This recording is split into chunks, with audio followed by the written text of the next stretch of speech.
Alex Figueroa wins.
Pardon, au Tour de France du département de la Savoie, dont nous n'allons pas sortir aujourd'hui.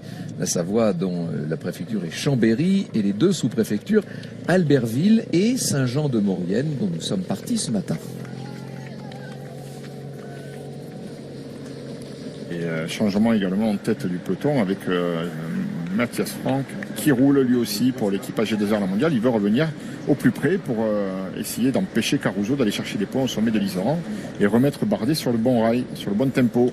Et on arrive, la tête de la course arrive à Bonneval-sur-Arc, le magnifique village de Bonneval-sur-Arc. C'est le pied de la montée du col de l'Iseran. À quoi ressemble ce col, Laurent? C'est un col qui, on le rappelle, n'a plus été escaladé par ce versant depuis 1963. C'est 13 km d'ascension, pente moyenne 7,5.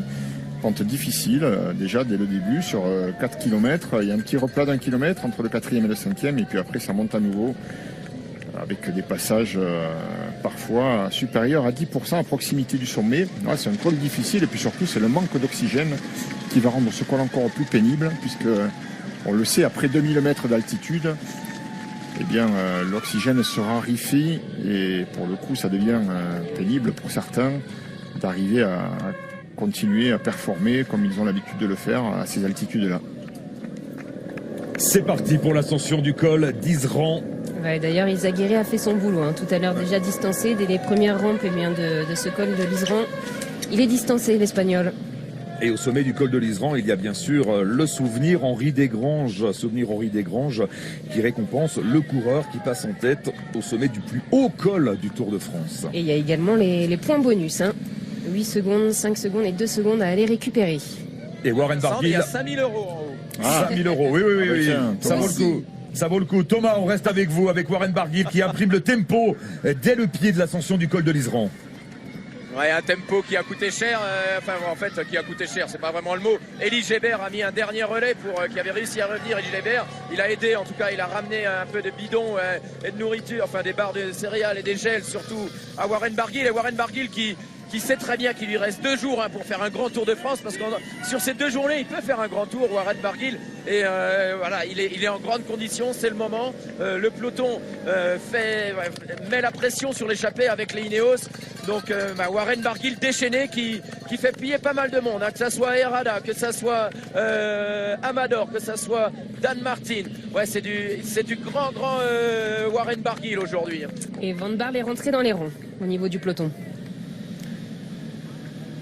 Barguil est costaud, c'est pas une surprise. Il était 12e du classement général ce matin. Il a toujours été là au contact des meilleurs. Parfois légèrement en difficulté, mais c'est pas une surprise.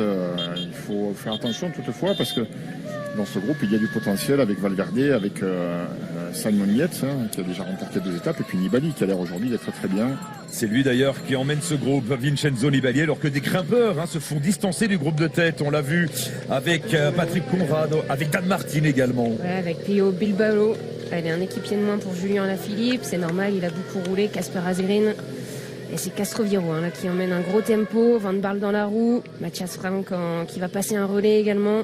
Castroviro, il lâche tout ce qui lui reste, avant de s'écarter. Le rouleur espagnol de la formation Ineos avec Matthias Frank, le grimpeur suisse coéquipier de Romain Bardet. Castroviro qui voit le retour de Dylan Van Baarle, ça rappelle une image, c'est celle d'hier, lorsqu'il roulait tout seul dans la vallée, dans le pied du col du Lautaret. on avait vu Van Barle qui était échappé se relever. Et une fois revenu dans le peloton en tête, donc Castroviejo s'était relevé. Gros tempo à l'avant du groupe maillot jaune et qui a perdu beaucoup de monde, Thierry. Une quinzaine.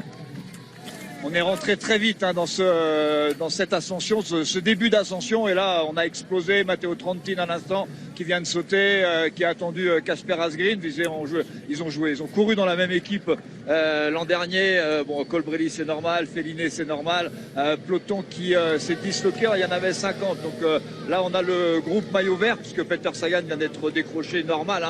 Tous ceux qui n'ont plus le petit coup de patte et puis qui n'aiment pas quand ça monte, eh bien, viennent de se laisser distancer.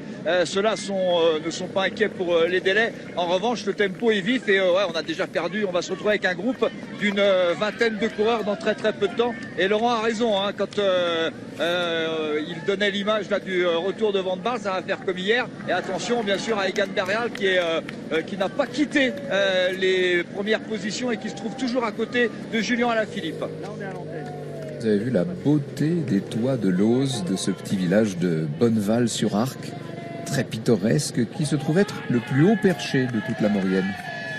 À 1800 mètres d'altitude. Alors vous demandez pourquoi Matthias Franck est parti devant. Matthias Franck qui prend le relais avec Castroviejo, que voici, mais il a pris un relais tellement fort que finalement on l'a laissé filer. Voilà, on n'a pas envie de rentrer dans ce jeu-là. Bardet lui veut revenir devant pour aller chercher les points au sommet. Ici on est en train de préparer une offensive de Bernal, peut-être de Thomas, mais peut-être davantage de Bernal. Voilà, il se relève comme prévu. Castroviejo, il a tout donné. Castroviejo qui s'écarte. C'est Van Barle qui va faire la suite. Avec Wout Poels, et puis derrière les deux leaders de l'équipe Ineos, bien sûr, Geraint Thomas, Egan Bernal et le maillot jaune, Julien Alaphilippe, le maillot jaune qui a perdu un équipier, Thierry, à l'instant. Ouais, c'est embêtant parce qu'il n'a plus que, comme hier, Henrik Mas. En général, Dries de Vennas l'accompagne un petit peu plus. C'est son compagnon de chambre, c'est son ami. Et voilà, c'est un petit peu tôt. Alors que là, c'est Maxime Bouet qui est distancé, Anthony Perez aussi. Peloton, groupe maillot jaune qui fond comme neige au soleil. Et pourtant, il fait bien moins chaud. Il fait 27 degrés quand même. Peloton qui est en train de sérieusement diminuer. Où ça sent les grandes manœuvres. Là, ça sent, on le sent. On sent que il va se passer des choses. Il va se passer des choses, bien sûr, dans cette ascension du col de Liseran avec Elie Gébert qui est repris à l'instant par le groupe maillot jaune. Matthias Franck qui a coupé son effort. Il était parti devant, ça ne servait à rien du tout. Donc il s'est relevé pour revenir imprimer un train soutenu en tête du peloton maillot jaune. C'est bien sûr Bardet qui lui donne cette consigne. Bardet, il va revenir sur l'échappée pour essayer d'aller prendre des points au sommet du col de Liseran. Les points sont doublés là-haut. Il y a 40 points donc à celui qui passera en tête. Et la présence de Caruso à l'avant l'inquiète. Caruso est revenu tout près. Il n'est plus qu'à 19 points exactement de Romain Bardet. Donc il faut absolument éviter que Caruso passe en tête au sommet de ce col. S'il veut garder ce maillot à poids, ça passe par là.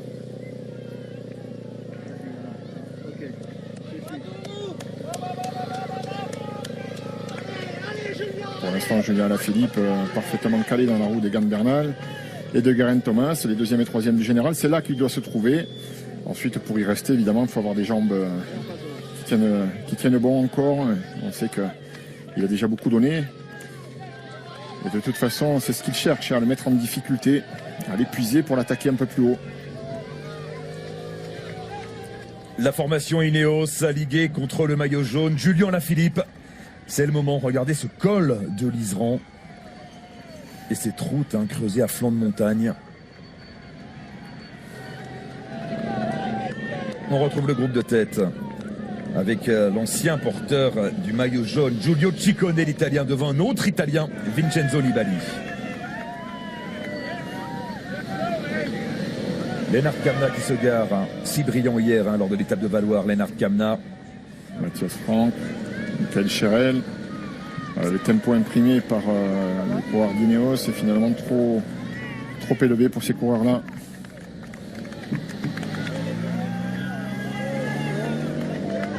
Elie Gébert, qui était devant tout à l'heure, repris, distancé.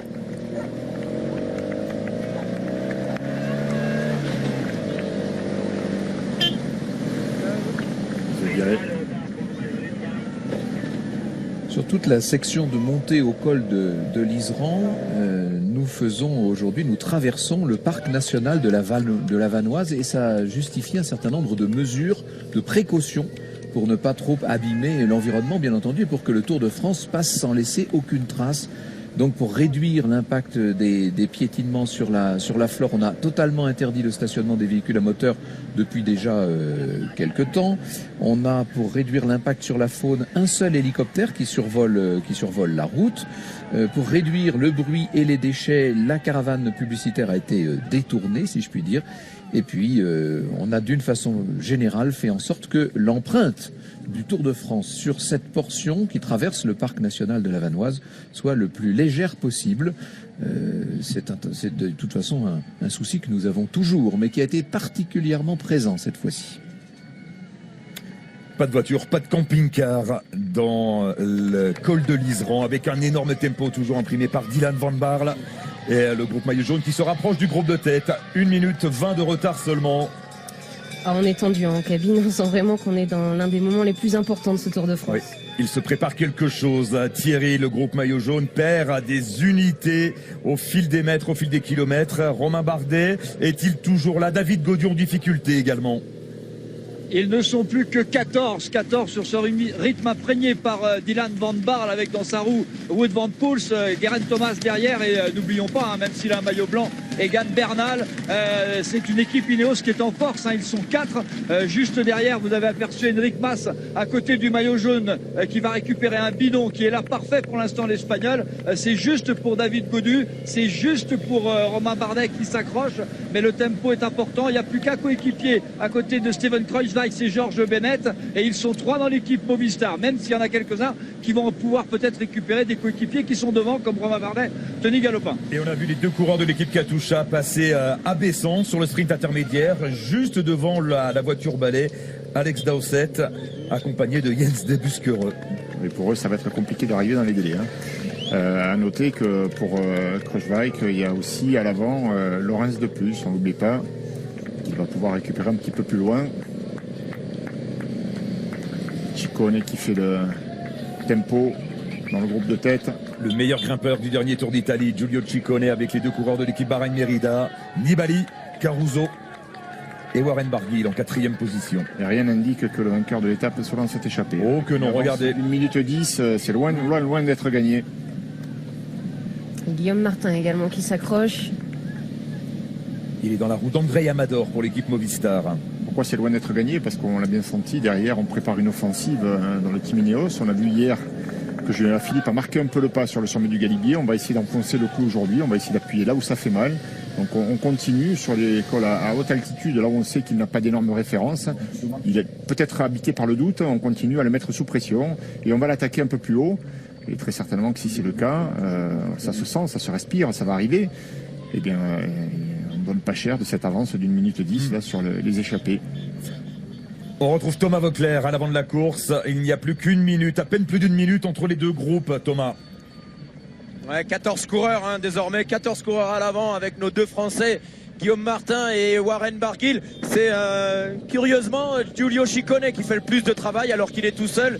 On aurait pu penser que, même si là on voit la Bahrain Merida qui a 2 coureurs, on aurait pu penser qu'il y a un des 2 entre Caruso et Nibali qui se serait sacrifié pour l'autre.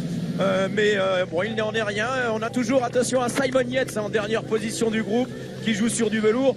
Mais on parlait des chances de victoire de cette échappée. Je dis pas que c'est pas un de ces coureurs-là qui ira s'imposer, mais ce qui est sûr, c'est que ils se feront revoir, je pense, par quelques favoris, ce qui ne les empêchera pas de pourquoi pas s'imposer, parce que comme l'a dit très justement Marion, depuis le début de l'étape, c'est surtout les équipiers des favoris que sont Valverde, Uran à l'avant qui ont travaillé, pas tellement eux. Là on est quand même, il y a quoi, il y a 155 coureurs au départ environ ce matin. Il n'y a plus que 30 coureurs en course pour la victoire d'étape et le général aujourd'hui. Et on est déjà largement à plus de 2000 mètres d'altitude. Et il reste 8 km 600 d'ascension.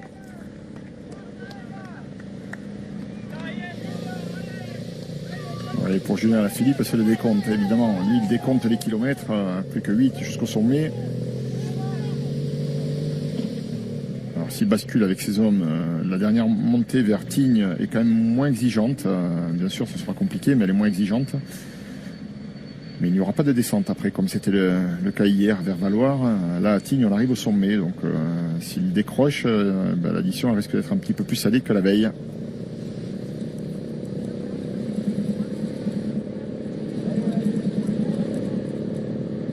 On a vu Patrick Conrad se faire reprendre par le groupe maillot jaune, et Conrad qui a tout de suite ravitaillé son leader Emmanuel Bourman. Oui, voilà, il a fait le boulot, lui, en tête de course tout à l'heure. Là, il s'est fait reprendre, il sait qu'il va être distancé dans peu de temps. Donc on essaye de lui donner les bidons, le ravito qui nous reste dans les poches. Tony Galopin, qui a été repris par le groupe maillot jaune, est distancé immédiatement. Romain Bardet, je crois, n'a plus d'équipier dans ce groupe. Il est seul, le porteur du maillot à pois, qui va s'arracher pour tenter de passer avec les meilleurs au sommet du col de l'Iseran. On est dans cette portion où ça redescend un petit peu, où il y a un peu de plat, avant d'aller attaquer les plus forts pourcentages. Et il en remet là, Van Barle, il accélère. On ralentit pas, on laisse pas le soin quiconque de pouvoir récupérer dans cette portion un peu plus roulante. Et le groupe de tête qui perd encore des unités. Peyo Bilbao.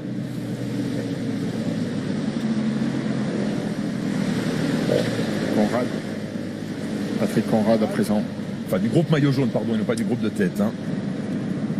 L'écart sous la minute. 58 secondes seulement d'écart entre les deux groupes. Avec le gros travail de Dylan Van Baarle là. On a vu le faciès de Dylan Van Baarle en plein effort. Pas dit qu'il résiste encore très longtemps à l'avant de ce groupe maillot jaune. Et bien voilà, c'en est terminé pour Dylan Van Baarle. C'est Wout Poels maintenant qui va prendre les commandes. Thierry. Il a accéléré Van Baarle, il y avait une petite descente, virage à droite, il a accéléré pour exploser, normal, il en a terminé. Nicolas Portal lui donne de quoi récupérer, et c'est Wout Poels qui, à l'inverse d'hier, Wout Poels hier il a servi à rien du tout, il avait été distancé, alors peut-être qu'il s'était relevé pour regarder aujourd'hui. C'est Wout Poels qui mène le train devant Geraint Thomas, Egan Bernal. Julien Alaphilippe me paraît beaucoup mieux qu'hier, Henrik Mas, Mühlberger avec Buchmann dans sa roue, Nairo Quintana qui a dans sa roue Stevan Kruijswijk et Georges Bennett, Richie Porte est là aussi, Romain Bardet est toujours là, David Gaudu sont encore là, et vous l'avez dit, on avait rejoint Tony Galopin qui a été bien sûr distancé tout à l'heure, comme Peyo Bilbao, et maintenant Patrick Conrad qui est distancé à son tour. Nibali qui bosse à l'avant. David Gaudu qui lâche. C'est dommage.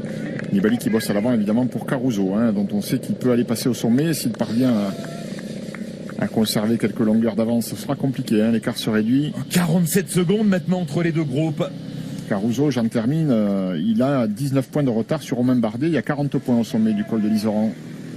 Et David Gaudu distancé, lui qui avait remporté une victoire d'étape à Tignes, c'était sur le Tour de l'Avenir en 2016, et d'ailleurs l'étape s'achevait par la montée des Brévières que les coureurs vont emprunter dans le final de l'étape. Ça devient dur pour Quintana et Henrik Mas. Henrik Mas, oui, il était au rupteur derrière, presque lâché lui aussi, et si c'est le cas, Julien Alaphilippe n'aura plus de coéquipier. Des nouvelles d'Henrik Mas peut-être, Thierry, c'est difficile pour l'Espagnol. Il a rétrogradé très rapidement là, parce que le rythme est infernal, ça paraît pas comme ça. Alors d'abord ça monte énormément, on a toujours tendance à moins le sentir à la télévision bien sûr, mais l'accélération encore là de Wout Poels qui veut vraiment durcir, ça va gicler à un moment ou un autre, et je pense que ce sera Bernal en premier attaqué. Henrik Mas vient d'être distancé, c'est dur pour Nairo Quintana, c'est dur pour Georges Bennett, je crois que c'est Georges Bennett qui vient d'être distancé, le rythme est infernal. Georges Bennett qui vient de lâcher prise, où est Nairo Quintana? Est-ce qu'il est toujours dans ce groupe? Nairo Quintana, Georges Bennett qui est tombé 2 fois, on le rappelle hier, sur la route de Valloire. Il est toujours là, Quintana, en avant-dernière position. Et il s'accroche dans la roue de Richie Porte. Avec Jesus Serrada, Quintana est juste devant lui, Richie Porte. Nairo Quintana qui a apporté hier à la Colombie une 20e victoire d'étape sur le Tour de France. Mais là, Quintana est lâché. Lâché, Quintana. Il fait les efforts de la veille. Allez, Michael Woods qui est repris par le groupe maillot jaune emmené par Wout Poels. Maillot jaune héroïque, héroïque. Julien Alaphilippe toujours là, toujours à s'accrocher, il est seul. C'est quand même énorme ce qu'il fait jour après jour, Julien Alaphilippe. C'est incroyable même. Il n'est pas sur son terrain là, et il s'accroche comme il nous l'avait dit. J'irai jusqu'au bout de moi-même, je m'accrocherai, je me défendrai. Pour l'instant, c'est un rythme très très soutenu. Certains passent par la fenêtre, lui parvient à s'accrocher. Pas d'accélération encore, pas de changement de rythme en tout cas en tête du groupe maillot jaune. Ça va faire forcément le ménage quand ça va changer de rythme. Oui, et lorsqu'il y aura jonction entre les deux groupes, parce qu'il n'y a plus qu'une trentaine de secondes entre le groupe maillot jaune et le groupe de tête emmené par Nibali, Caruso ou encore Warren Barguil. Et Bardet, il s'accroche également. Oui, il fait une très belle étape. Il connaît bien ce col de l'Iseran, Romain Bardet. Il s'accroche parce qu'il en va de la survie de son maillot, évidemment. S'il veut prendre des points au sommet, il doit absolument rester au sein de ce groupe qui va peut-être reprendre une partie où toutes les échappées, s'il est distancé, ça en est terminé. Et il n'y a plus grand monde dans la roue de Woodpools. On a toujours bien évidemment Geraint Thomas, Egan Bernal, Julien Lafilippe, la bouche grande ouverte qui s'accroche. Emmanuel Bourman derrière lui. 6 km encore avant le sommet du col de l'Iseran. Geraint Thomas a l'air mieux que dans les Pyrénées en tout cas. Pour ce qui est des Alpes, ça se passe beaucoup mieux pour lui. Et Ciccone qui faisait le boulot tout à l'heure vient d'être distancé et déjà rattrapé. Oui, c'est le cas également du champion de Suisse, on l'a vu, Sébastien Reichenbach. Et Nibali fait toujours du gros boulot pour Caruso. Il se sacrifie Nibali.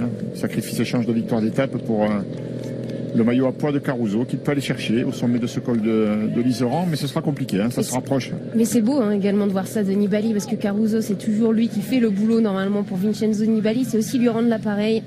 Et c'est beau, des champions comme ça qui se mettent à la planche pour des équipiers. Et dans ce groupe de tête, on voit toujours Simon Yates qui s'accroche, tout comme Magnus Cort Nielsen, mais là, c'en est trop pour Cort Nielsen. Allez, il se bat là. Oui, qui se bat, qui reste dans les roues, mais longtemps. Plus pour très longtemps. Une grande offensive se prépare à l'avant du groupe maillot jaune avec la formation Ineos. On va écouter Geraint Thomas. C'était en fin de matinée à Saint-Jean-de-Maurienne. Écoutez. Attention, il va accélérer. Il accélère Geraint Thomas.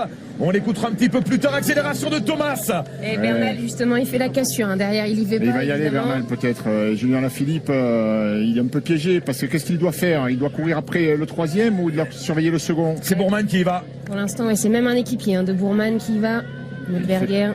Gregor Mühlberger avec Emmanuel Bourman dans sa roue. L'accélération de Geraint Thomas à 6 km du sommet du col de l'Iseran. Très bien ce qu'a fait Julien Lafilippe. C'est bien, il fait le mort. Il faut laisser faire les autres, laisser croire qu'on est en perdition. Et ils vont peut-être se convertir en coéquipier de luxe. Kreuzweig, il a l'air bien également dans la roue tout de suite. Woodpools, c'est Romain Bardet distancé. Richie Porte qui s'accroche. Et Egan Bernal qui ne quitte pas dans la roue de Lafilippe. Qui épie le moindre de ses gestes et qui va porter les stockades s'il sent une légère défaillance chez le Français. C'est le Tour de France qui est peut-être en train de se jouer sur les rampes du col de l'Iseran avec l'attaque maintenant de Steven Kreuzweig. Il est dangereux, Kreuzweig, toujours placé au général, on le rappelle. Allez, Geraint Thomas, il a l'air bien, il y va assez facilement. On est à 6 km du sommet, il y a moyen vraiment de creuser des gros écarts ici, ça va faire mal. Romain Bardet et Woodpools qui les adieu au groupe maillot jaune. Où est Julien Lafilippe? Est-ce qu'il est toujours là, Julien Lafilippe? Oui. Il s'accroche pour l'instant, Julien Lafilippe, mais il a dû laisser partir Steven Kreuzweig et Geraint Thomas.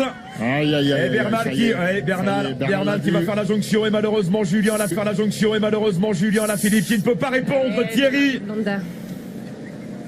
Ouais, il ne peut pas répondre, il s'est mis en danseuse, il a tenté de s'accrocher, mais bon, voilà, c'était un rasoir à triple lame, donc une attaque, deux attaques, la troisième de Kreuzweig, il avait regardé Kreuzweig, il est toujours resté derrière Julien Lafilippe, il a fait le mort pendant un long moment, et effectivement cette attaque, pour l'instant il n'a pas répondu, mais Julien Lafilippe ne s'affole pas, c'est ce qui est important, il va essayer de limiter les dégâts. Il ne s'affole pas, mais il laisse partir le deuxième, le troisième, le quatrième du classement général, Julien Lafilippe. Oui, c'est sûr, il n'y a pas d'écart, mais on voit bien que le coup de pédale est lourd, il met du braquet, Julien, il ne peut pas tenir comme ça jusqu'au sommet, 5 km et demi, il va perdre du terrain. Hier il est passé avec un retard de 20 secondes en ayant craqué 1 km du sommet. Ici l'addition elle va être plus lourde, c'est obligé. Il en reste 5 km encore avant le sommet, alors que Geraint Thomas revient déjà avec Steven Kreuzweig sur la tête de la course.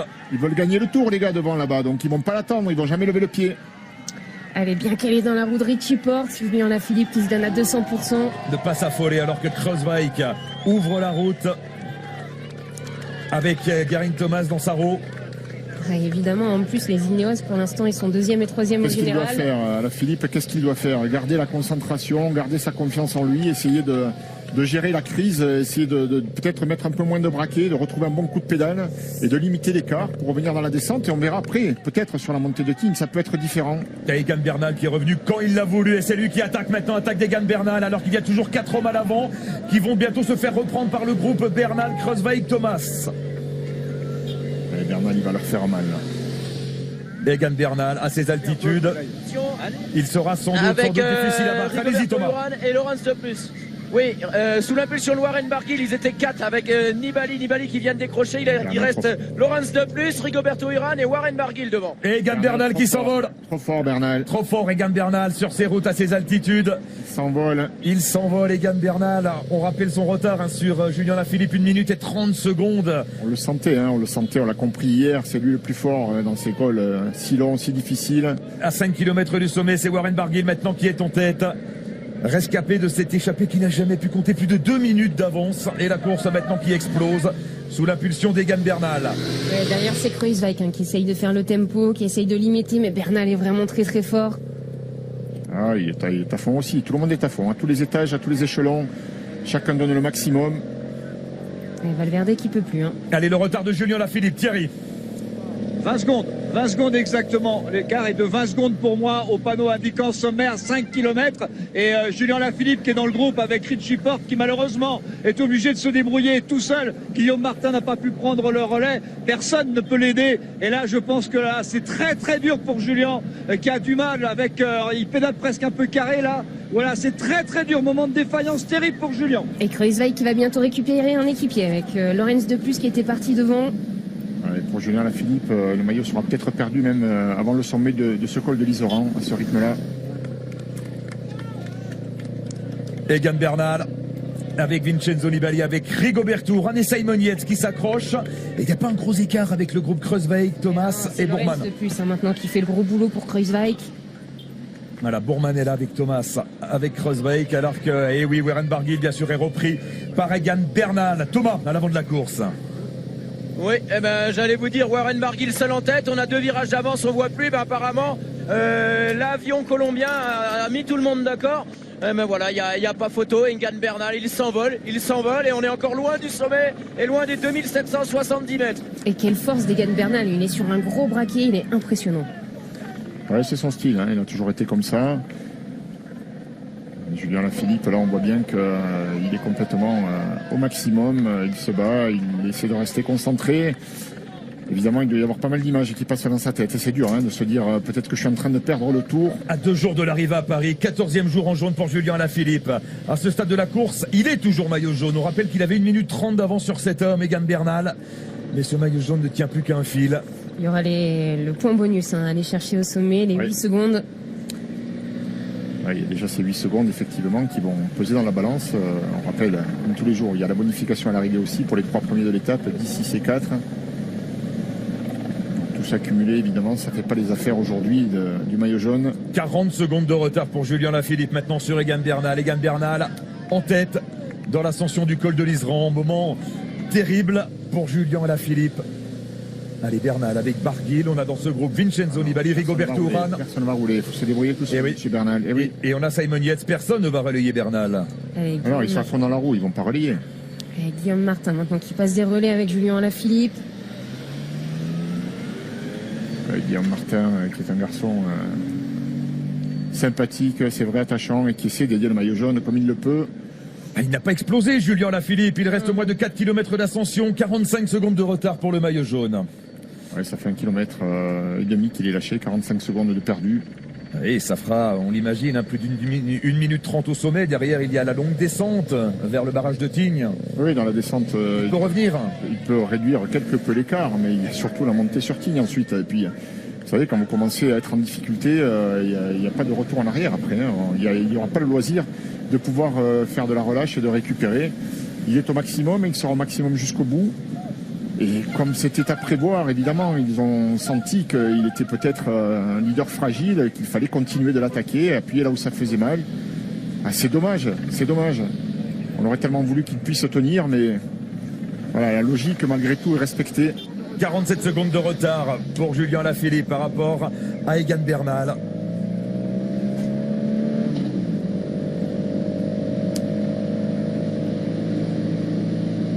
Allez Thierry, un retard qui approche la minute maintenant, apparemment pour Julien Lafilippe. Il a perdu 1 minute en 1 kilomètre, hein, quasiment. Il est à 58 secondes. Et même sur cette partie un tout petit peu moins difficile, hein, il y a même presque un replat qui descend un tout petit peu. Il a du mal.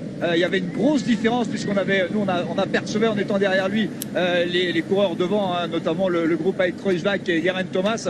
Eux étaient vraiment repartis à fond. Il a même du mal à relancer là et tout. Ah, il a pris 2 choses. Hein, il a pris un coup derrière la tête et puis physiquement, c'est difficile. La grande offensive de l'équipe Ineos avait été bien préparée. Pour l'instant, elle place sur orbite Egan Bernal. Mais regardez, Geraint Thomas n'est pas très loin. Il n'y a que 18 secondes d'écart entre le groupe Bernal et le groupe Geraint Thomas. Geraint Thomas, pour l'instant, il est dans un fauteuil. Hein. Évidemment, lui, il n'a pas à coopérer. Il a un de ses équipiers à l'avant. Et pour l'instant, on laisse travailler Lorenz de Plus qui fait un sacré boulot encore. Et on rappelle qu'il n'y a que 5 secondes d'écart entre Bernal et Thomas au classement général. Et si cette fin de Tour de France se résumait à une guerre entre les 2 coureurs de la formation Ineos? N'oubliez pas quand même Kreuzbach et n'oubliez pas Bourman. Bourman, il est toujours là. Il fait pas de bruit, mais il est toujours là. Et Kreuzbach qui me semblait vraiment fort tout à l'heure. Pour l'instant, Julien Lafilippe sauve son maillot jaune pour aller moins de 30 secondes.